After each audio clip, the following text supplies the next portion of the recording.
There's a belief that runs through almost every anxiety-related struggle in the clinical literature. The belief that you have to get your thinking under control before you can really live your life. ACT, acceptance and commitment therapy, challenges that directly. Not by offering a better way to control your thoughts, but by questioning whether control is the right goal at all. Shamash Aladina puts it simply, you don't need to eliminate your negative thoughts. You take them with you and do what matters anyway. Today, we're looking at how.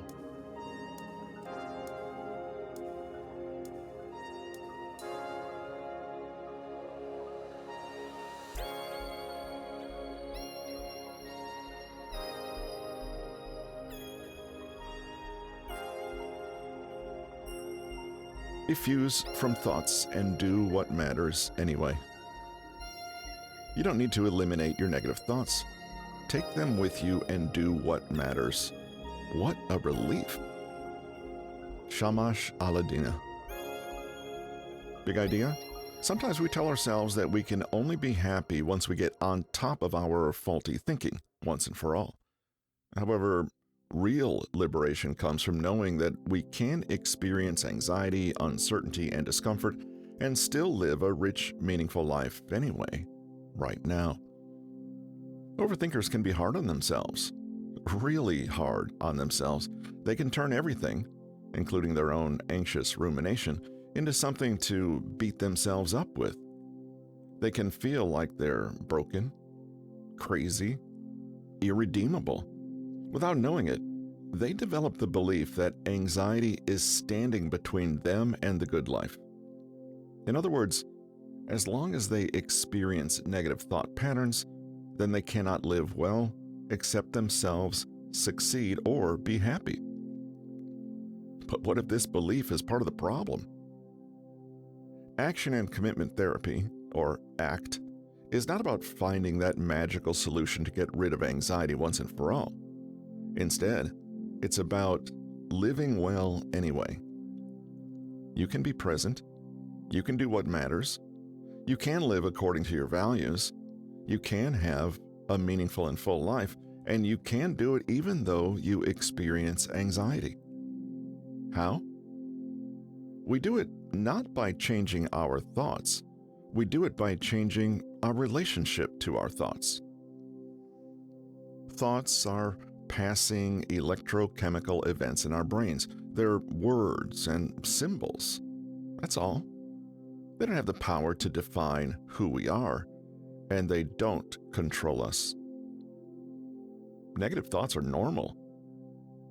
The grounded attitude is, don't fight thoughts, defuse from them. Cognitive diffusion is simple. It's when we create distance between us and our thoughts and remind ourselves that thoughts are just that, thoughts, not commands, not absolute truths, not permanent realities about who we are. When we are defused from thoughts, we stop over-identifying with them. We look at them more objectively. They do not control us. We consciously decide what we want to do with them. And this is the big relief of ACT. You don't have to control your thoughts. Instead, take control of what you do, of how you live, of the kind of person you want to be. Instead of believing that we have to reach some lofty standard of mental health, a state of enlightenment, or an unrealistic degree of control, we can shift our attention to living by our values and principles. That means asking what matters to us more than anything, then acting in that direction. Yes, you may feel anxious. Yes, all sorts of experiences and perceptions may enter and leave your conscious awareness, and through it all, you can still be there, constant in yourself and present in the moment.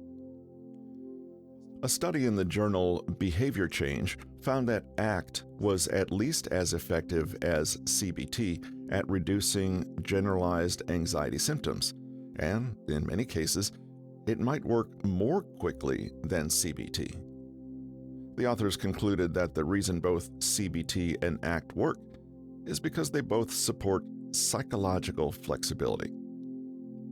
Psychological flexibility is not really a single skill, but an attitude encompassing a range of skills. The ability to be present, not always trying to escape or avoid discomfort. The ability to stay open to experiences, not getting trapped in rigid thought patterns.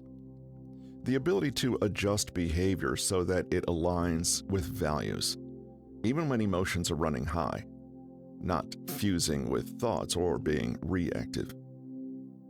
From the ACT point of view, the goal of a healthy human life is not to find a way to permanently run away from pain. Instead, it's to actively cultivate a state of mind where we can be open, present, and values-driven, whether pain is there or not. How to build more psychological flexibility. The good news is that psychological flexibility is something we can learn. It doesn't matter where you start from or how easy or difficult you find it at first, because every experience is grist for the mill. No matter what is going on for you right now, you can pause, become aware, accept where you are, and choose to take just one tiny step towards the things that you believe in deep down. The next time you feel an overthinking storm coming on, consider running through the following 3 steps. 1. Bring accepting awareness to the moment you're in. 2. Diffuse and stay open to other possibilities. 3. Commit to one small, values-driven action. Step 1. Awareness and acceptance. Many of us feel a knee-jerk resistance to the suggestion that we accept our bad feelings. It's important to understand, though, what we are doing when we accept the reality in which we find ourselves. We're not saying we approve of what is happening. We're not forcing ourselves to pretend we like it. We're not claiming to be responsible or saying that we chose this experience. We're not giving up on the possibility of changing for the better. We're not saying we deserve how we feel or that we want to continue feeling that way. All we're saying is that the reality we are in right now is the reality we are in right now. No resistance, but no clinging either. Acceptance simply means acknowledging reality for what it is without attaching to it, judging it, clinging to it, or telling convoluted stories about what it means. Non-acceptance. I'm anxious, and that's a problem. There's something wrong, and it needs to be put right. This isn't fair. I judge myself for feeling this way. I wrestle with it and want it to go away. I feel bad that I feel bad. I'm going to analyze it. I'm going to tell myself what I think should happen. Acceptance? I'm anxious. Okay. Overthinkers can mistake acceptance for resolution. We think we can only accept a situation once we've internally processed it somehow, made it better, and made it make sense. But we can accept ambiguity and the unknown. We can accept a situation that is confusing and unfinished and unresolved. We can even accept our own impatience, overwhelm, or confusion. I think this acceptance idea is BS, and I don't like it. You can even learn to accept that.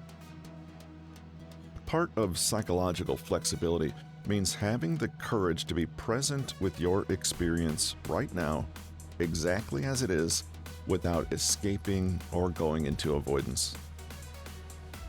Analogy? Anxious overthinking is like a tug of war between you and your experience. You resist, you pull, you struggle against it. Acceptance is dropping the rope and choosing not to take part in that struggle anymore. It's not an effort in the opposite direction, it's the end of effort. Step 2. Diffusion and openness. Try to gain a little psychological distance with a diffusion phrase. For example, I'm having the thought that blank. Right now there is blank. I'm noticing that. I've started telling the old story I always tell myself when I'm stressed. That's a judgment, guess, prediction, or distortion.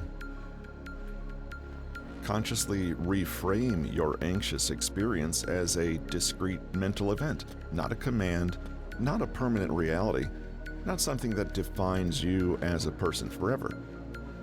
You can make that mental shift using language alone, but there are other ways to defuse from both your thoughts and your feelings. Write the thought or feeling down. See it there, in black and white, outside of your mind. Notice that you can move those words closer or further away from you. You can put them right in front of your eyes so that they're all you can see, or you can set them off to the side so that you can focus on something else. You can scrunch it up and throw it away, fold it up until it's small, or even burn it. You get the idea. Use visualization. Imagine that your mind is the clear blue sky, and emerging perceptions, emotions, and thoughts are just weather passing over that sky. Temporary, always changing. And underneath it all, you are still that blue, depthless sky. You can use other imagery. A thought can be a balloon, say floating higher and higher into the sky until it's the size of a pinprick. Another possibility is to see a thought as a bus stopping at a bus stop. Do you want to board this bus and have it take you to its destination? Or can you see that bus come and then watch it go again without getting on? Don't take yourself too seriously. Repeat your thoughts out loud, but in a comical, jokey voice. Sing those beliefs and assumptions out loud in a silly way.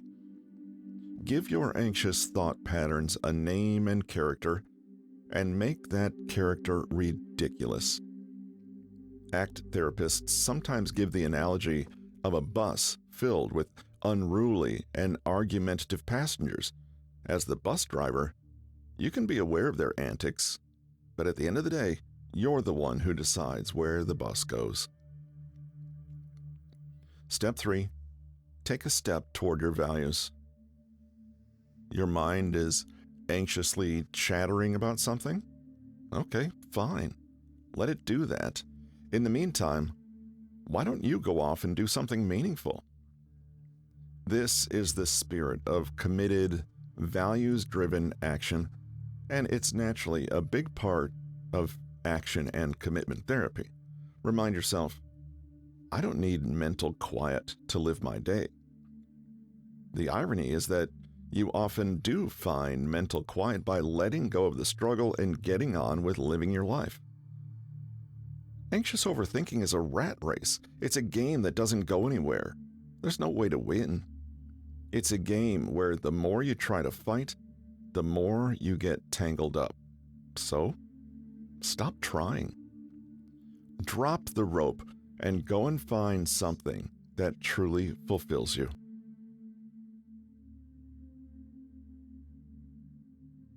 What ACT offers here is well supported. A 2015 study found it at least as effective as CBT for generalized anxiety, and faster in some cases. The shared mechanism is psychological flexibility. Not the elimination of difficult thoughts, but the capacity to be present with them, stay open, and keep moving in the direction of what matters. A few things worth holding on to from today. ACT doesn't ask you to resolve your anxiety before you live your life. The meaningful life is available right now, not after the overthinking stops. The diffusion work is practical. Name a thought as a thought. Create a little distance from it. It loses its grip. Without a fight, without suppression. Acceptance isn't resignation. It's stepping out of a struggle that costs more energy than it returns. Acknowledging reality as it is without attaching a story to it, that's the whole move. And psychological flexibility, staying present, staying open, acting on what matters, even when emotions are running high, that's the measurable outcome of all of this. It's learnable. It compounds. This was from Defuse from Thoughts and Do What Matters Anyway from Nick Trenton's Stop Thinking About It, narrated by Russell Newton. We'll see you in the next one.